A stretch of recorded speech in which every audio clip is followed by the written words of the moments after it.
সবার কাছে আমি দোয়া চাই, আল্লাহ আমাদেরকে হালালের উপরে প্রতিষ্ঠিত রাখুক, হেদায়েতের উপরে প্রতিষ্ঠিত রাখুক, কল্যাণের উপরে প্রতিষ্ঠিত রাখুক, ইসলামের উপরে প্রতিষ্ঠিত রাখুক, দ্বীনের উপরে প্রতিষ্ঠিত রাখুক। আল্লাহ আমাদের জুলুমের বিপক্ষে সবসময় আমাদেরকে প্রতিষ্ঠিত রাখুক, অন্যায়ের বিপক্ষে আমাদেরকে সবসময় প্রতিষ্ঠিত রাখুক। চরম বাস্তবতায়ও যেন আমরা ন্যায় অন্যায়ের পার্থক্য যেন ভুলে না যাই। আমরা যেন কখনোই জালেমের কাছে, অন্যায়ের কাছে, আমরা যেন কখনোই যারা বাতিলের কাছে আমরা যেন কখনোই পরাজয় স্বীকার না করি। আমরা যতই কষ্টই হোক আমরা যেন সত্যর পক্ষে, ইসলামের পক্ষে, ন্যায়ের পক্ষে, আলোর পক্ষে, সততার পক্ষে, কল্যাণের পক্ষে যেন আমরা সবসময় থাকতে পারি। টাকা দিয়ে নিজেকে বিক্রি না করে দিয়ে ভোটটাকে আমানত হিসাবে ধরবেন, এটা একটা আমানত। আমি আপনাদের কাছে হাত জোর অনুরোধ করব, আপনারা আমানতের খেয়ানত করেন না। যারা ন্যায়ের পক্ষে থাকবে, জামাত ইসলামী হোক, বিএনপি হোক, সে এনসিপি হোক, ন্যায়ের পক্ষে যে থাকবে, দেবিদ্বারের পক্ষে সে যে থাকবে, আমরা সবাই একসাথে দেবিদ্বারটাকে করব। যারা যোগ্য মানুষ হবে তাদের হাতে আমরা নেতৃত্ব তুলে দেব। মনে রাখতে হবে, আপনি কিন্তু নেতার মালিক, আপনি হচ্ছেন মালিক, ভোটার কিন্তু হচ্ছে মালিক। কিন্তু আমরা যখন 1000 টাকা দিয়ে ভোটটা বিক্রি করে দেই তখন কিন্তু আর মালিক থাকেন না, আপনি হয়ে যান হচ্ছেন কি, আপনি তখন হয়ে যান গোলাম হয়ে যান। তা আপনি কি গোলাম হবেন নাকি মালিক হবেন? আপনার মালিক হইতে হবে। আপনি 1000 টাকা, 2000 টাকা, টাকার বিনিময়ে যেন আপনি গোলাম না হয়ে যান, আপনি যেন জবাবদিহিতার মধ্যে নিয়ে আসতে পারেন। তো ফতেহাবাদ বা এই যে নবাবগঞ্জ, আমার এটার সাথে একটা হৃদ্যতাপূর্ণ সম্পর্ক আছে। সেটা হচ্ছে যে আপনারা তারিক ভাইকে চেনেন নিশ্চয়ই। তো ভাইয়ের সাথে আমি যখন ইউনিভার্সিটিতে প্রথম যাই, আমার প্রথম যে মানুষের সাথে পরিচয় হয়, এবং ইউনিভার্সিটিতে যেটা হয় যারা একটু জুনিয়র থাকে তাদের উপর একটু প্রেশার থাকে। তো সর্বপ্রথম একদম আমার ভাই নাই, ভাই সুলভ যেই বিষয়টা যার কাছ থেকে পেয়েছি সেটা হচ্ছে তারিক ভাই। তো পরবর্তীতে আমার কলেজ ছিল পারুয়ারা কলেজ, তো কলেজের থ্রুতে আমি এখানে একবার আসছিলাম। তো আপনাদের এখন যে পাকা রাস্তাটা, ওই রাস্তাটা তখন মনে হয় পাকা ছিল না, খুব ভয়াবহ রাস্তা ছিল, পুরো রাস্তাটাই খুব ভয়াবহ ছিল। একদম ওইদিকে একটা মাজার আছে ওই পর্যন্ত।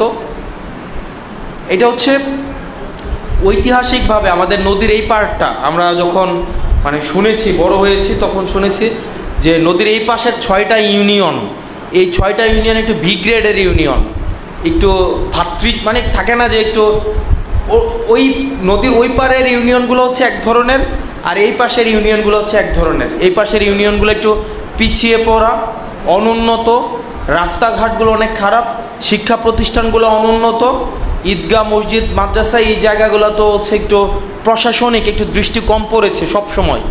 আমার নিজের বাড়ি হচ্ছে গোপালনগরে। তো আমার গোপালনগরের রাস্তা আমি যেটা নিজে দেখেছি, গাড়ি নিয়ে ঢুকার কোনো অবস্থা এখনও পর্যন্ত নাই। আমরা ওই কারণে হচ্ছে আমাদেরকে দেবিদ্বার চলে আসতে হয়। তো আমরা আমাদের জায়গা থেকে চেষ্টা করছি। আপনি যেই রাস্তাটার কথা বলেছেন, এই রাস্তাটা টেন্ডার হয়ে আছে। তো টেন্ডার হয়ে থাকার পরে ওইটা হচ্ছে যাকে কাজ দেওয়া হয়েছে উনি কাজটাকে যথাযথভাবে করতে পারেনি বলে এটা আবার রিটেন্ডারে চলে গিয়েছে। এটা হচ্ছে এই রাস্তার হচ্ছে আপডেট, যেটার আপনার 2,50,00,000 টাকা প্লাস যেটার হচ্ছে বরাদ্দ হয়েছিল। যাকে কাজটা দেওয়া হয়েছিল উনি এই কাজের মধ্যে যথাযথ যেই প্রশাসনিক এবং নিজের যেই ধরনের দক্ষতা দেখানো উচিত ছিল সেটা পারেনি বিধায় এই কাজটা আবার রিটেন্ডারে চলে গিয়েছে। 1 নম্বর বিষয়। 2 নম্বর বিষয় হচ্ছে যেই আপনারা ঈদগার কথা যেটা আপনারা যেখানে মাহফিল কথাটা যেটা বললেন, মাহফিল হয় সবচেয়ে বড় তাফসিরুল মাহফিল, ওই মাহফিলের বিষয়ে আপনাদের যদি বরাদ্দ প্রয়োজন হয় সেক্ষেত্রে আপনারা উপজেলা প্রশাসনে 5 কোটি টাকার একটা বরাদ্দ দেয়া আছে।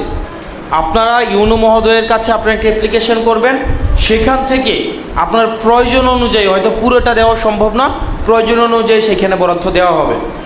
আর আরেকটা বরাদ্দ দেওয়া আছে, সেটা হচ্ছে যে আপনার মসজিদ, মাদ্রাসা, মন্দির, শ্মশান, কবরস্থান, এই বিষয়গুলোকে সংস্কার করার জন্য এটা বিশেষ একটা বরাদ্দ দেওয়া আছে।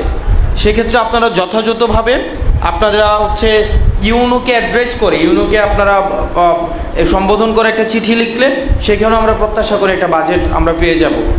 আপনাদের সবার সামনে আমি আসতে পেরেছি, সেটা আমি আমার নিজের কাছে আমার অনেক দীর্ঘদিন ইচ্ছা ছিল। কারণ এই ফতেহাবাদ ইতিহাস, ঐতিহ্য এবং এই নদীর এই পার এবং ওই পারের যে একটা বিভাজন রয়েছে, এই বিভাজনের এই পারের যেই যাকে ঘিরে একটা ঐক্যবদ্ধ হয় সেটা হচ্ছে ফতেহাবাদ। ফতেহাবাদে আমাদের অনেক আত্মীয় স্বজন রয়েছে, ফতেহাবাদের সাথে একটা হৃদ্যতাপূর্ণ সম্পর্ক রয়েছে। আর আমার বাড়ি যেহেতু গোপালনগরে, আমরা চাইবো সবসময় আমাদের সব জায়গা থেকে দেবিদ্বারের সব প্রান্ত সমানভাবে উন্নয়ন হোক। কিন্তু একই সাথে সাথে যেহেতু এই বিষয়টা একটু পিছিয়ে পড়া একটা জনগোষ্ঠী আমাদের এই পাশটায়, একদম আপনি সন্ধ্যার পরে বোঝা যায় যে এই পাশটা আসলে কতটা পিছিয়ে পড়া। তো আমরা চাইবো আমরা সমন্বিতভাবে এই পাশের আমরা অবকাঠামোগত উন্নয়ন, স্কুল কলেজ মসজিদ মাদ্রাসা রাস্তাঘাট এই বিষয়গুলোতে আসলে ওই পরিমাণ উন্নয়ন হয় নাই আমাদের এই নদীর এই পারে সবসময়। এবং হচ্ছে এটা বন্যা কবলিত এলাকা, আমাদের ওই পাশটা একটু নিচু ভূমি। তো আমরা আমাদের জায়গা থেকে চেষ্টা করব সমন্বিতভাবে, আপনারা যারা নেতৃস্থানীয় রয়েছেন এখানে, আমাদের সাবেক ভাইস চেয়ারম্যান, আমাদের ফেসিবাদের সময়ও যিনি হচ্ছেন যে ফেসিবাদ বিরোধী রাজনৈতিক দল বাংলাদেশ জামাত ইসলামী থেকে উনি হচ্ছেন নির্বাচিত হয়েছেন, আমাদের সাইফুল ইসলাম শহীদ ভাই উনিও রয়েছেন। আমরা যারা ফেসিবাদ বিরোধী যে রাজনৈতিক দলগুলো রয়েছে আমরা চেষ্টা করব আমরা আমাদের জায়গা থেকে অব্যাহত রাখব। নীতি নৈতিকতার উপরে আমরা হচ্ছে নীতির উপরে প্রতিষ্ঠিত থেকে আমরা সমন্বিতভাবে এই অবকাঠামোগত উন্নয়ন করা। দেখেন ওই যে দুর্নীতি চাঁদাবাজি লুটপাট, 2.5 কোটি টাকার একটা রাস্তা আসছে, সরকার কিন্তু টাকা ঠিকই দিছে, 2.5 কোটি টাকা দিছে উপরে, এটা দেবিদ্বার আস্তে আস্তে 2 কোটি, এটা হচ্ছে কন্ট্রাক্টরের কাছে যাইতে যেতে 1.5 কোটি, এটা আবার হচ্ছে সাবকন্ট্রাক্টে যাইতে যেতে 1 কোটি, অর্থাৎ রাস্তায় আস্তে আস্তে 2.5 কোটি টাকা 50 লাখ টাকা হয়ে যায়। তো আমরা ওই জায়গাগুলো একটু সচেতন থাকব, আমরা নেতা নির্বাচনে একটু সচেতন থাকব, যাতে করে আমরা এমন মানুষের হাতে নেতৃত্ব তুলে না দেই। দেখেন 5 বছরের জন্য আপনি নেতা নির্বাচন করেন, 5 বছরের দায়িত্ব দেন, কিন্তু আপনার কিন্তু একদিনের দায়িত্ব থাকে, একদিনের কিন্তু আপনি মালিক, কিন্তু ওই একদিনই হয়ে যায় কি আমরা নিজেকে বিক্রি করে দিই। আমরা দেখবেন 500 টাকা 1000 টাকা দিয়ে হচ্ছে আমরা বিক্রি হয়ে যাই। তো বিক্রি হয়ে আমরা এমন অযোগ্য মানুষকে নেতৃত্ব দিয়ে দেই, সে পরবর্তী 5 বছর আপনাকে দেখা যায় যদি আপনাকে অন্যায্যভাবে শাসন করে, তখন কিন্তু আর আপনার কিছু বলার থাকে না। আপনি যদি 1000 টাকা খায় একটা ভোট আরেক জায়গায় দেন, আপনি কি ওই লোকটাকে ধরতে পারবেন গিয়ে? বলবো তো আমি টাকা দিয়ে নির্বাচিত হয়েছি, আমি আপনার দিয়ে তো আর নির্বাচিত হই নাই। তো সেজন্য নেতাদের যেমন দায়িত্ব রয়েছে, একই সাথে সাথে যারা নেতা নির্বাচন করে তাদেরও দায়িত্ব রয়েছে। আমরা দয়া করে আমরা এখানে সাইফুল ইসলাম শহীদ ভাই আছেন, উনার মনে হয় না যে উনি আগের যে এমপি 100 কোটি টাকা দিয়ে হয়েছে উনি হইতে পারবেন। আমি জানি না যে 100 কোটি টাকা দিতে পারবেন কিনা, উনি দিতে পারলে সেটা অন্য বিষয়, কিন্তু আমার মনে হয় না যে নৈতিকতার প্রশ্নে ওনারা যেভাবে আপোষহীন ছিলেন দীর্ঘ 1.5 দশকেরও বেশি সময় ধরে, আমাদের এই সংস্কৃতিটা পরিবর্তন হইতে হবে। এখন নেতা যতই নৈতিকতা সম্পন্ন হোক না কেন, কিন্তু যারা ভোট দিবেন, যারা হচ্ছেন, তারা যদি নেতার চরিত্র না দেখে, যোগ্যতা না দেখে, শুধুমাত্র টাকার কাছে বিক্রি হয়ে তারা যদি ভোট দেয়, আর পরবর্তী 5 বছর যদি বলে যে আমার নেতা ভালো না, তাইলে কিন্তু হবে না। মনে রাখতে হবে নেতা হচ্ছে যারা সমাজের মানুষ রয়েছে তাদের আমলের উপরে নির্ভর করে হচ্ছে নেতা আসবে। আপনি যেমন ধরনের আমল সম্পন্ন মানুষ হবেন, নিয়ত সম্পন্ন মানুষ হবেন, আপনার নেতাও সেই ধরনের হবে। তো সেই জায়গা থেকে 1000 টাকা 500 টাকা 2000 টাকা টাকা দিয়ে নিজেকে বিক্রি না করে দিয়ে ভোটটাকে আমানত হিসাবে ধরবেন। এটা একটা আমানত।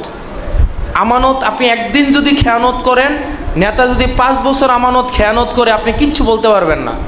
তো সেই জায়গা থেকে আপনাদের কাছে আমি অনুরোধ করব, আপনাদের সন্তান হিসেবে, আমি আপনাদের কারো নাতির বয়সে, আমি অনেকের নাতির বয়সে, নাতির থেকে ছোট, অনেকের ভাতিজা, অনেকের হচ্ছে ভাগনা, অনেকের হচ্ছে ভাই, অনেকের হচ্ছে আমরা ইউনিভার্সিটিতে একসাথে পড়াশোনা করছি, আমার কলেজের জুনিয়র আছে, স্কুলের জুনিয়র আছে। আমি আপনাদের কাছে হাত জোর অনুরোধ করব, আপনারা আমানতের খেয়ানত করেন না। 2002 সালে রাস্তা হয়েছে, আজকে 2026 সাল, কত সরকার আসতে গেছে, ডিজিটাল বাংলাদেশ গেল, স্মার্ট বাংলাদেশ গেছে, কিন্তু রাস্তার মতোই আছে। নেতা আসতে গেছে কিন্তু রাস্তার পরিবর্তন হয় নাই, ভাগ্যের পরিবর্তন হয় নাই, স্কুলের পরিবর্তন হয় নাই। তো আমরা সঠিক যারা যোগ্য মানুষ হবে তাদের হাতে আমরা নেতৃত্ব তুলে দেব। মনে রাখতে হবে আপনি কিন্তু নেতার মালিক, আপনি হচ্ছেন মালিক, ভোটার কিন্তু হচ্ছে মালিক। কিন্তু আমরা যখন 1000 টাকা দিয়ে ভোটটা বিক্রি করে দেই, তখন কিন্তু আর মালিক থাকেন না, আপনি হয়ে যান হচ্ছেন কি, আপনি তখন হয়ে যান গোলাম হয়ে যান। তা আপনি কি গোলাম হবেন নাকি মালিক হবেন? আপনার মালিক হইতে হবে। আপনি 1000 টাকা 2000 টাকা টাকার বিনিময়ে যেন আপনি গোলাম না হয়ে যান, আপনি যেন জবাবদিহিতার মধ্যে নিয়ে আসতে পারেন। আপনার কাছে সবার কাছে আমি দোয়া চাই, আল্লাহ আমাদেরকে হালালের উপরে প্রতিষ্ঠিত রাখুক, হেদায়েতের উপরে প্রতিষ্ঠিত রাখুক, কল্যাণের উপরে প্রতিষ্ঠিত রাখুক, ইসলামের উপরে প্রতিষ্ঠিত রাখুক, দ্বীনের উপরে প্রতিষ্ঠিত রাখুক। আল্লাহ আমাদের জুলুমের বিপক্ষে সবসময় আমাদেরকে প্রতিষ্ঠিত রাখুক, অন্যায়ের বিপক্ষে আমাদেরকে সবসময় প্রতিষ্ঠিত রাখুক। চরম বাস্তবতায়ও যেন আমরা ন্যায় অন্যায়ের পার্থক্য যেন ভুলে না যাই। আমরা যেন কখনোই জালেমের কাছে, অন্যায়ের কাছে, আমরা যেন কখনোই যারা বাতিলের কাছে আমরা যেন কখনোই পরাজয় স্বীকার না করি। আমরা যতই কষ্টই হোক আমরা যেন সত্যর পক্ষে, ইসলামের পক্ষে, ন্যায়ের পক্ষে, আলোর পক্ষে, সততার পক্ষে, কল্যাণের পক্ষে যেন আমরা সবসময় থাকতে পারি। এবং আমরা যেন সবাই একটা সমৃদ্ধ, আমরা যেন একটা ইসলামের দিকে এবং অন্যান্য সাম্প্রদায়িক সম্প্রীতি যারা আছে, অন্যান্য ধর্মের যারা আছে তাদের প্রতি যেন আমাদের একটা সৌহার্দ্যমূলক একটা সম্পর্ক থাকে, এটা বজায় রেখে যেন আমরা একটা সুন্দর একটা গ্রাম আমরা প্রতিষ্ঠিত করতে পারি। আমরা যদি সুন্দর একটা গ্রাম, আপনাদের এলাকায় অনেকগুলো বিসিএস ক্যাডার আছে না? আপনাদের এলাকায় আপনাদেরকে রফিক ভাই আছে, আমার মনে আছে আমি যখন ফার্স্ট ইয়ারে পড়ি রফিক ভাইয়ের কাছে আমরা ইফতার করব, আমরা ছোট জুনিয়ররা, তখন রফিক ভাই তখন হচ্ছে আপনার টিচার ট্রেনিং কলেজে নায়েমে ট্রেনিং করতেছিল, নায়েমে ট্রেনিং করতেছিল। তো আমরা খুঁজে বের করছি যে আমাদের বিসিএস ক্যাডার দেবিদ্বারের কে আছে। তো তখন অনেকের মধ্যে রফিক ভাইকে পাইছি, পাই আমি গিয়া নায়েমে গেছি যে ভাই আমরা ইফতার পার্টি করবো, আমাদের কিছু টাকা দেন। তো ওনার কাছ থেকে তখন উনি মনে বেতনও পাওয়া শুরু করে নাই, তখনই ওনার কাছ থেকে টাকা নিয়ে আসছি। তরিক ভাইয়ের কাছ থেকে তো অসংখ্যবার টাকা নিয়েছি, এইটা সেটা। আপনাদের এলাকায় কিন্তু অনেক স্বনামধন্য মানুষ আছে, অনেক শিক্ষিত মানুষ আছে। আপনার ওই মানুষগুলার হচ্ছে সমাজে দেখবেন মেল মিটিং করে কারা, চোর বাটপার, সুদখোর, ঘুষখোর, এই মানুষগুলো করে না? এই কারণে ওই মানুষগুলো সুযোগ পায়, কারণ আপনারা এই মানুষগুলোকে আপনারা প্রাধান্য দেন না। মনে করেন আরে এরা কি বুঝে, এরা পড়াশোনা করছে, এরা হচ্ছে কি মানে এরা বুঝবে না, এরা বুঝবে না, এরা হচ্ছে মেল বুঝবে না, জুরি বোর্ড বুঝবে না। কিন্তু ওরা ঠিকই বুঝবে, কিন্তু ওদেরকে আপনি 500 টাকা দিয়ে কিনতে পারবেন না। ওই যে ইঞ্জিনিয়ার সাহেব আছে, ওনারা আপনি 500 টাকা দিয়ে কিনতে পারবেন না। ওনারা একটা মেলে গেলে আপনি 2000 টাকা পকেটে ধরাই দিয়ে কখনো হচ্ছে অবিচারটা আনতে পারবেন না। তো এই কারণে এইসব মানুষগুলা, যারা শিক্ষিত মানুষগুলো আছে, আপনি ওদেরকে আপনারা একটু ডাকবেন, কাজকর্মে ডাকেন, ওদের একটু পরামর্শ নেন। বা আপনারা যারা অভিজ্ঞ আছেন, দাড়ি পাকা চুল পাকা মুরব্বী আপনারা যারা আছেন, আপনারাও তো হচ্ছেন কি দেখে দেখে বড় হয়েছেন, তাই না? আপনারা দেখে শিখছেন। আর আমরা যদি সবসময় ঠেকে শিখতে হয় তাইলে আমরা একটা জীবনও কয়বার ঠেকবো। এই কারণে আমাদের দেখে শিখতে হবে। আপনাদের অভিজ্ঞতাগুলো আমাদেরকে বলবেন। আপনারা যেই একটা দীর্ঘ আপনারা 60 বছর 70 বছর আপনারা তো এলাকায় ছিলেন, সমস্যা দেখছেন, অনেক নেতাকে দেখছেন, অবিচার অন্যায় দেখছেন, এই সমস্যাগুলো আপনারা আমাদেরকে বলবেন, কাছে ডাকবেন। আমরা একটা ভুল করলে আমাদেরকে ডাকবেন, ডাকে নিয়ে বলবেন। আমাদের দেখবেন আমাদের দেশের নেতারা তারা স্কুল বানায়, কিন্তু এই স্কুলে নিজের পোলাপাইনরা পড়ায় না, পড়ায় আমাদের নেতারা কি যে রাস্তা, এই রাস্তা দিয়ে নিজেরা চলে, তারা কিন্তু নিজেরা চলে না। তারা যে স্কুল এলাকার পোলাপাইনের জন্য বানায়, এই স্কুলে তারা পোলাপাইনরা পড়ায় না, পড়ায় যে হসপিটাল, হাসপাতাল নেতারা যেটা বানাইছে, এই হাসপাতালে কি নেতার চিকিৎসা নেয়? নেতার চিকিৎসা নয় অ্যাবোকেয়ার, নেতার চিকিৎসা নয় স্কয়ারে, আর একটু বড় নেতা হইলে জায়গায় সিঙ্গাপুরে। তো মিয়া তুমি আমার নেতা, তুমি যদি যেই সেবাটা না নিবা, এটা আবার আমার কেমনে নিবা?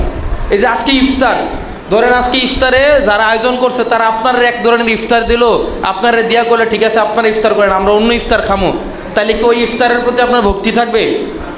যে ইফতার আমি নিজেও খাবো, যে ইফতার আমি আপনাকে দেব, তখন আমার এটার প্রতি একটা আন্তরিকতা থাকবে। তো এই কারণে নেতা হইতে হবে আপনাদের মানুষ, আপনাদের মানে যে পোলা এই স্কুলে পড়বে, যে নিজে এই রাস্তা দিয়ে হাঁটবে। নেতা যদি প্রত্যেক দিন এই রাস্তা দিয়ে তারা হাঁটাইতেন, ঠিক এই রাস্তা ঠিক করতো না? মানে এর তো জীবন এই দিক দিয়ে হাঁটে না, এর আবার ভোটেরও দরকার হয় না, এ টিয়া দিয়া ভোট কিনতারে না। আপনার টেয়া ভোট কি ধরেন, এই এলাকায় 5000 ভোট আছে, সবার কাছেও তো যাওয়া লাগে না, 2 জন রে ধরলে আমার 5000 ভোট কিনা লাইতারি। আপনারও তো অভিজ্ঞ মানুষ, আপনারা এগুলা দেখছেন। এখন অপরাধ যদি দেখেও আপনারা চুপ থাকেন, এটা কিন্তু আরেকটা অপরাধ। এই অপরাধের দায়ভার এটা কিন্তু নিতে হবে আপনাদের। তো এই কারণে আপনাদের কাছে অনুরোধ থাকবে, আমরা যেন সবাই মিলে যারা ন্যায়ের পক্ষে থাকবে, জামাত ইসলামী হোক, বিএনপি হোক, সে এনসিপি হোক, ন্যায়ের পক্ষে যে থাকবে, দেবিদ্বারের পক্ষে সে যে থাকবে, আমরা সবাই একসাথে দেবিদ্বারটাকে করব। আমাদের এইটাই। আপনি দেবিদ্বারের রাস্তা যদি কেউ জামাত ইসলামের একজন করে দেয়, আমার কি বাধা দেওয়ার দরকার আছে? বিএনপির কোনো একটা ভালো মানুষ যারা ভালো কাজ করে, আমার কি বাধা দেওয়ার দরকার আছে? দরকার নাই তো। আবার আমি যদি এনসিপির একজন রাজনৈতিক একজন মানুষ, আমি যদি একটা ভালো কাজ করতে আসি, শহীদ ভাই কি জীবনে বাধা দিবে? বরং উনি আমাকে উৎসাহ দিবে। কারণ ভালো কাজের প্রতিযোগিতা হওয়া উচিত। যে যেই নামে ভালো কাজ করুক না কেন, দিন শেষে আপনারা যেন পান, আমরা যেন পাই, আমাদের এলাকাটা যেন ভালো থাকে। তো দোয়া করবেন, গরমের মধ্যে না বসায় রাখি। আমার নিজের গ্রামের বাড়ি হচ্ছে গোপালনগর, রসুলপুর ইউনিয়ন, গোপালনগর। আমার দাদা মেম্বার ছিলেন, আব্দু মেম্বার। আমি পড়াশোনা করছি হচ্ছে রেয়াজউদ্দিন পাইলট হাই স্কুলে, আমার বাসা দেবিদ্বার। আর হচ্ছে আমার কলেজ হচ্ছে পারুয়ার আব্দুল মতিন কষ্ট কলেজ। তো এই এলাকার অনেক পোলাপান পারুয়ারা পড়ছে, আপনাদের এলাকার অনেক পোলাপান পারুয়ারা পড়ছে। তো আপনার লগে দেখা হবে, যেহেতু রাজনীতি করব, আপনাদেরকে নিয়ে আমাদেরকে রাজনীতি করতে হবে। রাজনীতি একা একা হয় না। আওয়ামী লীগের সময় টাকা দিয়ে রাজনীতি হয়েছে, কিন্তু আমরা জনগণকে সাথে নিয়ে আমরা কাজ করতে চাই, আমরা একসাথে কাজ করতে চাই, ভালো কাজের প্রতিযোগিতা হোক। আসসালামু আলাইকুম রহমতুল্লাহি ওয়া বারাকাতুহু ওয়া মাগফিরাতুহু ওয়া জান্নাতুহু।